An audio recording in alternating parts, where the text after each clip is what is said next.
नमस्कार साथियों। ज्योग्राफी के लेक्चर में आपका स्वागत है। आज का टॉपिक हमारा भारत से रिलेटेड लैटिट्यूड और लॉन्गिट्यूड रहेगा कि उसका लैटिट्यूड कितना विस्तार है, लॉन्गिट्यूड कितना विस्तार है, अक्षांश और देशांतरीय विस्तार। ठीक है, चलिए लेक्चर स्टार्ट करते हैं। पहले हम थोड़ा सा इसका डिस्कस कर लेते हैं कि लैटिट्यूड और लॉन्गिट्यूड हमारा भारत का क्या कैसे और क्या पोजिशनिंग है अगर हम वर्ल्ड मैप में देखें। देखिए, ये अर्थ है। ठीक है, अर्थ के आप पार्ट कीजिए चार। और चार पार्ट करने पे आप देखिए, अर्थ का अगर हम देखें तो इस तरीके से तो होता है। लंबवत जो होता है वो देशांतर होता है, इधर होता है ईस्ट और इधर होता है वेस्ट। ये होता है 0 डिग्री भूमध्य रेखा, इसके ऊपर होता है नॉर्थ, इधर होता है साउथ। तो भारत जो है वो यहाँ आता है। ठीक है, भारत जो है वो यहाँ आता है। तो इस हिसाब से अगर देखें तो भारत की जो पोजिशनिंग है कहाँ हो गई, नॉर्थ ईस्ट, नॉर्थ अक्षांश में आ रहा है, नॉर्थ लैटिट्यूड, और ईस्ट क्या है, लॉन्गिट्यूड। ठीक है, तो ये चीज़ आपको ध्यान रखनी है कि भारत की पोजीशनिंग कहाँ पे है। नॉर्थ ईस्ट में है, नॉर्थ लैटिट्यूड और ईस्ट लॉन्गिट्यूड। अगर इसका हम विस्तार देखें कि किस प्रकार से है, तो भारत का अगर हम मैप बनाएं,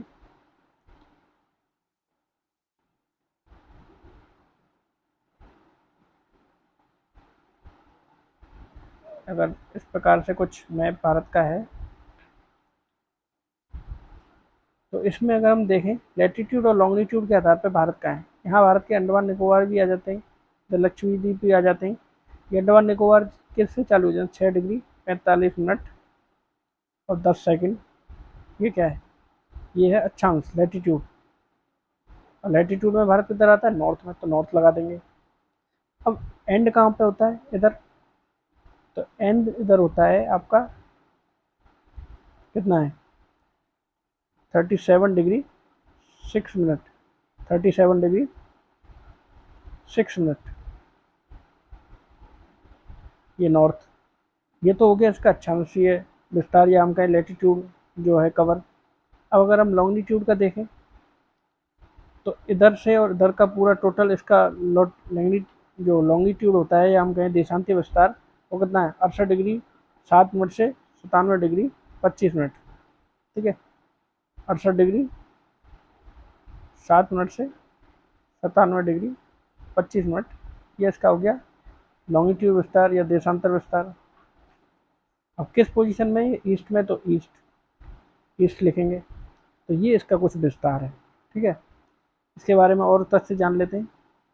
पहला कि ये उत्तरी गोलार्ध में, मैं बता चुका हूँ, और एशिया महाद्वीप के दक्षिणी मध्य भाग में आता है। अगर हम देखें यहाँ एशिया महाद्वीप है, तो इसके दक्षिणी भाग में आ रहा है, ये पूरा दक्षिणी मध्य भाग में। इधर साउथ ईस्ट एशिया है, इस प्रकार से। ठीक है, और ये नॉर्थ गोलार्ध होता है जो नॉर्थ साइड में, नॉर्थ साइड में क्या होता है, नॉर्थ पोल, तो नॉर्थ गोलार्ध बोलते हैं इसे। और इधर क्या है, साउथ में क्या होगा, साउथ पोल। तो साउथ पोल होगा तो क्या होगा, साउथ गोलार्ध या दक्षिणी गोलार्ध। भूमध्य रेखा के नीचे क्या होगा, दक्षिणी गोलार्ध, और भूमध्य रेखा के ऊपर उत्तरी गोलार्ध। ये याद रखिएगा। तो भारत किस में आ रहा है, उत्तरी गोलार्ध में आ रहा है। ठीक है, अब हम देखें इसका विस्तार, देखा हमने मुख्य भूमि पे, हमने देखें तो 8 डिग्री 4 मिनट।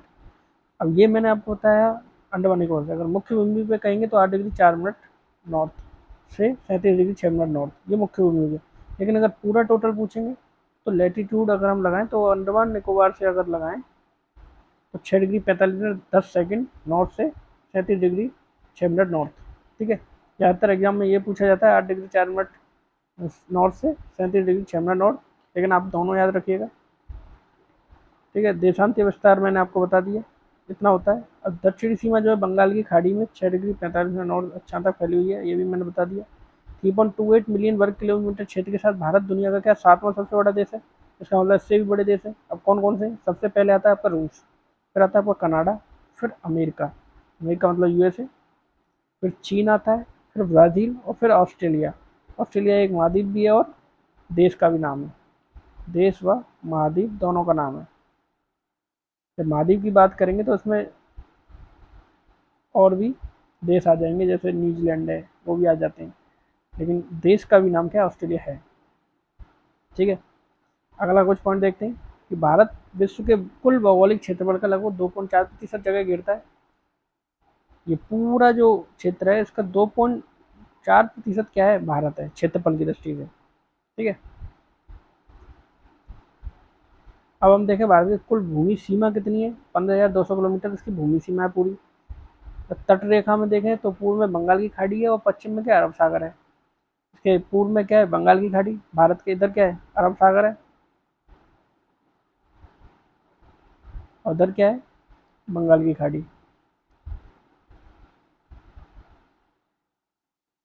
और दक्षिण में हिंद महासागर है, जिससे श्रीलंका सीमा लगाता है, लेकिन हिंद महासागर हमारे दक्षिण में, ये आप जानकारी के लिए रख लीजिए। अगला पॉइंट देखते हैं गुजरात। अब गुजरात जो है सबसे पश्चिम में है, लेकिन अरुणाचल प्रदेश जो है सबसे पूर्व तक है।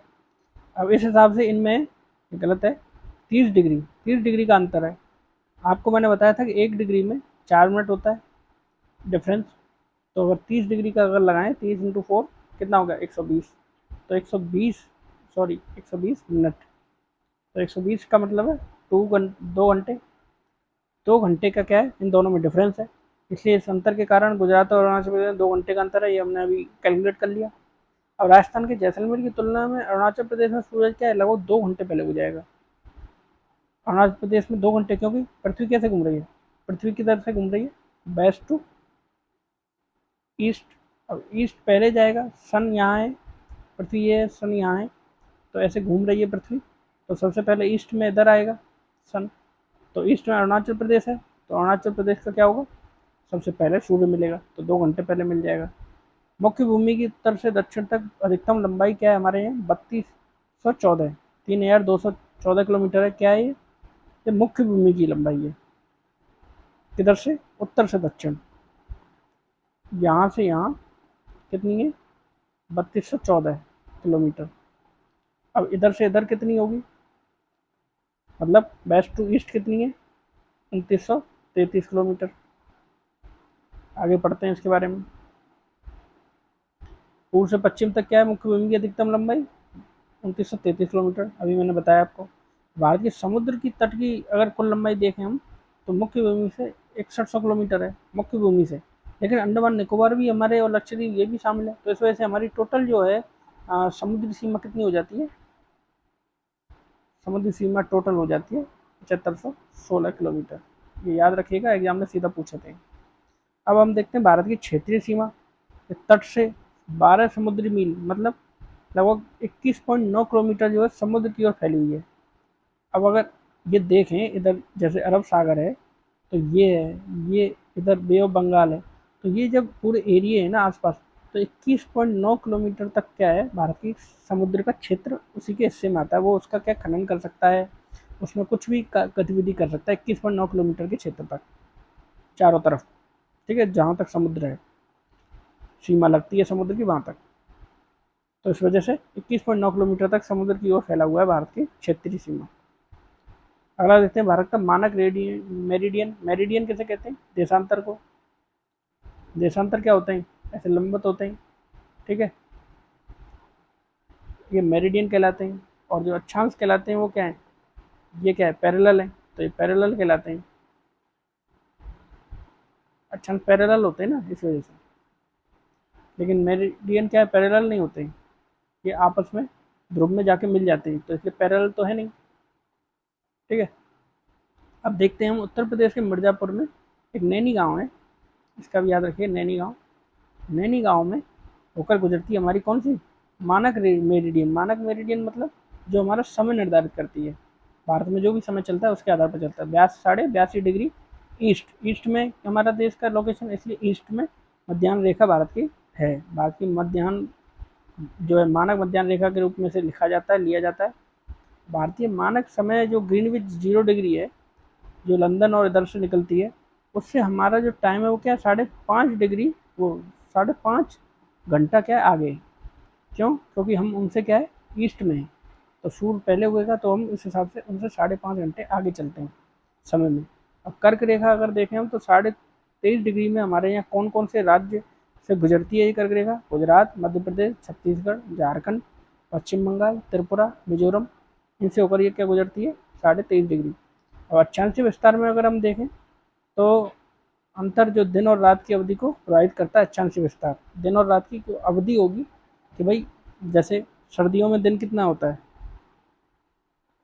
छोटा होता है, दिन छोटा, ठीक है, रात बड़ी, तो ये निर्धारित करता है कौन? अक्षांशीय विस्तार। गर्मियों में क्या होता है? गर्मियों में दिन बड़ा, अभी दिन बड़े चल रहे हैं गर्मियों में, और रात छोटी हो जाती है। तो ये कैसे होता है? अक्षांशीय विस्तार में अंतर से होता है कि भाई अक्षांशीय विस्तार किस हिसाब से वो इफेक्ट डालता है। अब देखते हैं अगला, भारत तो पड़ोसी देश, पड़ोसी देशों में देखें तो भारत में कुल कितने राज्य हैं? 28 राज्य हैं। 7 केंद्र शासित हैं तो 8, लेकिन इसमें राष्ट्रीय राजधानी को अलग लिख दिया है, लेकिन हैं 8 केंद्र शासित। केंद्र शासित ही आती है दिल्ली भी, तो ये याद रखिएगा। टोटल में 8 में आएंगे केंद्र शासित, जिसमें जम्मू और कश्मीर लद्दाख अभी बने थे कुछ समय पहले। भारत उत्तर और उत्तर पूर्व में नवीन वलित पर्वतों महान हिमालय से घिरा हुआ है। उत्तर पूर्व में भारत में क्या है? वलित पर्वत है। इधर अगर देखें,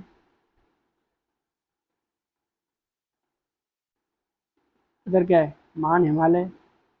इधर दोनों साइड समुद्र है, ठीक है, इधर रेगिस्तान है। पूरे इतिहास में दुनिया के अन्य हिस्सों के साथ भारत के संबंधों में जलमार्गों और पहाड़ी दर्रों से भी काफी प्रभावित रहा है। अब देखो हमारा कहाँ से, इधर से ट्रेड होगा या फिर इधर पहाड़ों से होगा, ये दोनों एरिया से ही तो होगा।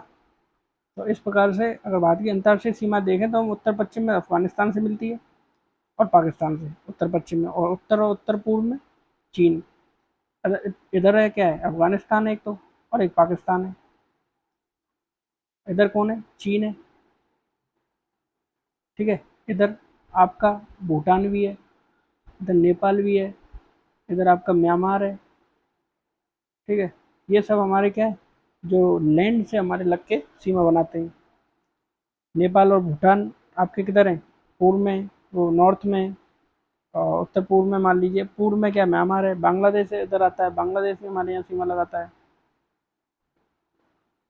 और कुछ ऐसे राज्य हैं, ऐसे देश हैं जो द्वीपीय देश हैं, जैसे श्रीलंका, मालदीव, ये समुद्र में समुद्र पार हैं भारत के पड़ोसी, इसलिए समुद्री सीमा लगाएंगे। श्रीलंका दक्षिण एशिया में भारत के दक्षिणी तट पर स्थित है, एक द्वीप है, एक राष्ट्र है। इसका जो हिंद महासागर से लगती है सीमा, भारत और श्रीलंका को जो है पाक जलडमरू मध्य, पाक जो है ऐसे लिखा जाता है, पाक जलडमरू मध्य, पाक स्टेट, ये जो है भारत और श्रीलंका को अलग करती है। ये पतली एक जलराशि है। मालदीव जो हिंद महासागर में श्रीलंका और भारत के दक्षिण पश्चिम में स्थित द्वीपों की श्रृंखला है। मालदीव क्या एक श्रृंखला में बने हुए द्वीप, उनका एक पूरा हिस्सा है। भारत के चरम बिंदु देख लेते हैं। सबसे उत्तर में क्या इंदिरा कॉल है, उत्तर में, भारत के उत्तर में अगर हम लगाएं तो इधर, यहाँ क्या होगा? इंदिरा कॉल। और ये अंडमान निकोबार के हिसाब से अगर लगाएं तो यहाँ क्या होगा? इंदिरा पॉइंट, जो सबसे अंत, सबसे दक्षिण में है, सॉरी इंदिरा पॉइंट। अब अगर हम देखें इंदिरा पॉइंट, इसको पहले क्या बोलते थे? पाइग पाइगमेलियन पॉइंट या पार्सन्स पॉइंट, इसके नाम से जाना जाता था। लेकिन 1984 में क्या हुआ? इंदिरा गांधी ने इस इंदिरा पॉइंट का क्या दौरा किया, और इसका नाम बदल के फिर इंदिरा पॉइंट तब से किया है। सबसे पूर्व में अगर हम देखें तो अरुणाचल प्रदेश में किविथु है, इधर अरुणाचल प्रदेश है, इधर किविथु। पूर्व में, सबसे पूर्व में क्या है? किविथु। और अगर सबसे पश्चिम में देखें तो हम क्या है? कच्छ है हमारा, ठीक है। गुहार मोती एक जगह है कच्छ में, वो है। भारत के राज्यों के साथ सीमा साझा करने वाले पड़ोसी देश, भाई हमारे यहाँ जो भी पड़ोसी देश की सीमा है वो किसी ना किसी राज्य से तो लगती होगी। अगर उसमें देखें तो पाकिस्तान जो है हमारे किन किन राज्यों से लगाता है? पंजाब से लगाता है, गुजरात से लगाता है, राजस्थान से, जम्मू कश्मीर से, इन चारों से लगाता है। चीन लद्दाख से, उत्तराखंड, हिमाचल प्रदेश, ठीक है, सिक्किम, अरुणाचल प्रदेश। और बांग्लादेश को अगर हम लें तो असम, मिजोरम, त्रिपुरा, मेघालय, पश्चिम बंगाल, ठीक है। नेपाल, उत्तराखंड, यूपी, बिहार, पश्चिम बंगाल, सिक्किम। भूटान किससे लगाता है? अरुणाचल प्रदेश से लगाता है, सिक्किम से, असम से, पश्चिम बंगाल से। अफगानिस्तान लद्दाख से लगाता है, जो कि एक योग्य क्षेत्र माना गया है। म्यांमार में अरुणाचल प्रदेश, नागालैंड, मणिपुर और मिजोरम, ये म्यांमार लगाता है। इसमें अगर अरुणाचल प्रदेश को अगर हम देखें तो अरुणाचल जो है वो 3 से लगा रहा है, चाइना से लगा रहा है, ठीक है, भूटान से लगा रहा है, और किससे लगा रहा है? म्यांमार से लगा रहा है, म्यांमार से। और कौन सा ऐसा वो है राज्य जो 3 से लगाता है? सिक्किम। सिक्किम का अगर आप देखें, ये किन किन से लगा रहा है? भूटान से लगा रहा है, ठीक है, नेपाल से लगा रहा है, ठीक है, चाइना से लगा रहा है, बिल्कुल, ये 3 से लगा रहा है, तो इनको भी आप याद रखिएगा। अब हम देखते हैं भारत में सबसे बड़ा और सबसे छोटा क्षेत्रफल की दृष्टि से क्या है। अगर हम देखें सबसे बड़ा राज्य तो पहला राजस्थान है, दूसरा मध्य प्रदेश है और तीसरा महाराष्ट्र, फिर चौथे नंबर पे आता है उत्तर प्रदेश, यूपी। फिर सबसे बड़ा केंद्र शासित प्रदेश देखें तो लद्दाख, और राज्य में सबसे बड़ी जनसंख्या के स्तर पर देखें तो उत्तर प्रदेश, और यूटी मतलब केंद्र शासित प्रदेश में सबसे बड़ी जनसंख्या में दिल्ली है। सबसे छोटा राज्य गोवा है, और राज्य में सबसे छोटी जनसंख्या किसकी है? सिक्किम की। सबसे छोटा केंद्र शासित प्रदेश लक्षद्वीप है, और केंद्र शासित प्रदेश में सबसे छोटी जनसंख्या लक्षद्वीप की है। भारत की जनसंख्या के अगर बारे में देखें तो 2011 की जो जनगणना है उसके अनुसार ये है, उस जनगणना के अनुसार 1.29 अरब जो हैं लोगों के साथ भारत चीन के साथ दूसरा सबसे अधिक आबादी वाला देश है। अब तो आंकड़े बदल चुके हैं, नई जनगणना के बाद ही हम एक्चुअल आंकड़े जो हैं ऑफिशियल उनको बताएंगे। विश्व की 17.5% जो जनसंख्या भारत में रहती है, और 1.21 अरब लोगों में से 62.31 करोड़ पुरुष और 58.74 करोड़ महिलाएं जो हैं उनका एक शेयर है। भारत की अगर साक्षरता दर देखें, पहले हम देखते हैं भारत की जो जनसंख्या की 10 की वृद्धि दर है वो क्या रही है 2011 की जनगणना में 17.7%, ठीक है, और 31.2% आबादी इसमें शहरों में रह रही है, और 68.8% आबादी ग्रामीण इलाकों में रह रही है अभी। भारत की जो कुल साक्षरता दर अगर देखें हम तो 74.04% है, और जिसमें पुरुष साक्षरता 80.9% है, और महिला साक्षरता 64.60% है। इससे सीधा का सीधा क्वेश्चन आएगा आपके एग्जाम में, इसलिए ये आंकड़े आपको याद होने चाहिए, इनको बार बार पढ़ के रिवीजन करें। इसका मैं पीडीएफ आपको इस वीडियो के डिस्क्रिप्शन बॉक्स में टेलीग्राम चैनल पर जाके आप देख सकते हैं, वहाँ मिल जाएगा, आप अच्छे से इसका रिवीजन जरूर करें।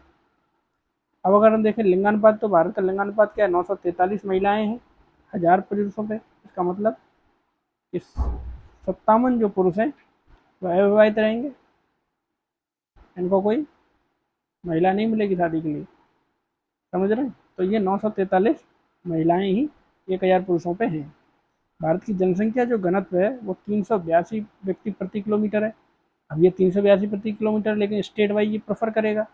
राजस्थान में जनसंख्या कम होगी तो वहाँ पे ज़्यादा क्या होगा? कम होगा ये जनसंख्या घनत्व। जैसलमेर का अगर आप देखें, जैसलमेर में जनसंख्या कितनी है? बहुत कम है, तो इसलिए वहाँ जनसंख्या घनत्व कितना होगा? बहुत कम होगा।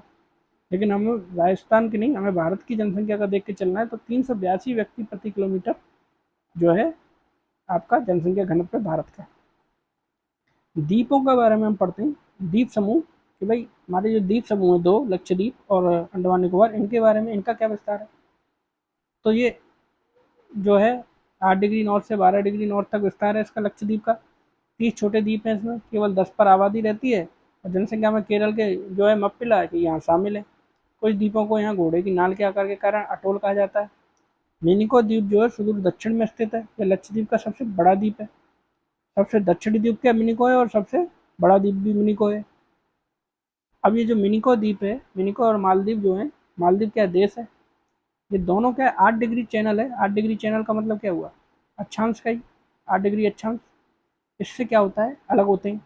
एक 9 डिग्री है, 9 डिग्री से क्या होता है, मिनिको जो है, जो मेन जो लक्षद्वीप है, लक्षद्वीप से अलग होता है,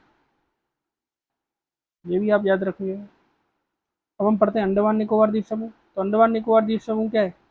6 डिग्री 39 मिनट उत्तर से 13 डिग्री 34 मिनट उत्तर तक विस्तार है इसका।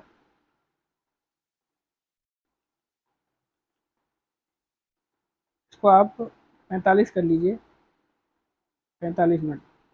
2 समूह से मिलकर बना है ये, अंडमान समूह और निकोबार समूह। ये अराकान योमा का जलमग्न भाग है। ये जो अंडमान और निकोबार द्वीप है, ये अराकान योमा का जलमग्न भाग है। अराकान योमा को मैं बताऊं आपको, मैप बना के बताता हूँ। ये जो आपका हिमालय है ना, हिमालय की पूरी जो श्रेणी है, तो यहाँ पे ये फोल्ट होके इधर यूँ सीधी हुई, तो ये समुद्र तक गई। ये बंगाल की खाड़ी है, यहाँ तक गई बड़ी। तो ये जो इसका विस्तार है हिमालय का ही इधर, वही क्या है, अराकान योमा का ही विस्तार, अराकान योमा ही कहलाता है। तो ये म्यांमार तक जो विस्तार है इसका, तो इसी में ये जो जलमग्न है अंडमान निकोबार द्वीप समूह, इसी के हिस्से ही एक पर्वत श्रृंखला है। ठीक है। अब 10 डिग्री चैनल के बारे में ये भी अच्छा है। तो 10 डिग्री चैनल क्या करता है, अंडमान और निकोबार को अलग करता है। अंडमान और निकोबार अलग अलग द्वीप हैं, तो उनको अलग करता है। लिटिल अंडमान डंकन पास द्वारा ग्रेट अंडमान से अलग है। लिटिल अंडमान जो है वो डंकन पास से क्या है, ग्रेट अंडमान से अलग है। इन दोनों के बीच में डंकन पास है। ग्रेट निकोबार समूह का सबसे बड़ा द्वीप है। जो ग्रेट निकोबार है वो इस समूह का सबसे बड़ा द्वीप है। ठीक है। अब सैंडलर पीक जो है उत्तरी अंडमान में स्थित है, और अंडमान और निकोबार द्वीप की जो क्या है सबसे ऊंची चोटी है सैंडलर पीक। अंडमान अगर निकोबार में अगर देखें सबसे ऊंची चोटी क्या होगी, सैंडलर। ये याद रखिएगा, सीधा क्वेश्चन आ सकता है इसका। ठीक है। अब यह क्षेत्र भूकंप और सुनामी के प्रति संवेदनशील है। सुनामी यहाँ आती रहती है, समुद्र से पूरी तरफ से घिरा हुआ है, और भूकंप भी आ सकते हैं, क्योंकि ये क्या है, पर्वतीय क्षेत्र भी है, पर्वतीय क्षेत्र का ही क्या हिस्सा है। अंडमान और निकोबार द्वीप समूह की जो राजधानी है वो पोर्ट ब्लेयर है, जो कहाँ पे स्थित है, दक्षिण अंडमान में स्थित है। बैरन द्वीप जो भारत का क्या है एकमात्र सक्रिय ज्वालामुखी है, वो कहाँ है, अंडमान के पूर्व में स्थित है। भारत का जो सक्रिय ज्वालामुखी एकमात्र है वो क्या है, बैरन द्वीप। सीधा क्वेश्चन आएगा बैरन द्वीप के ऊपर, एकमात्र सक्रिय ज्वालामुखी, सीधा क्वेश्चन। अब है कहाँ पे, अंडमान निकोबार में। अंडमान के क्या है, ईस्ट में। अब जनजातियां अगर देखें, ओंजेस, सेंथलीज और जारवा और सोम्पेन, ये क्या है, या इसकी जनजातियां हैं। इसी के साथ हमारा ये लेक्चर समाप्त होता है। अगर आपको ये वीडियो अच्छा लगा हो तो इसको लाइक कीजिएगा, चैनल को सब्सक्राइब कीजिए, और ज़्यादा से ज़्यादा लोगों को शेयर कीजिए। इसका पीडीएफ आपको डिस्क्रिप्शन बॉक्स में टेलीग्राम चैनल पर जाके आप ढूंढ सकते हैं, वहाँ पे आपको मिल जाएगा, और उसका रिवीजन कीजिए। धन्यवाद।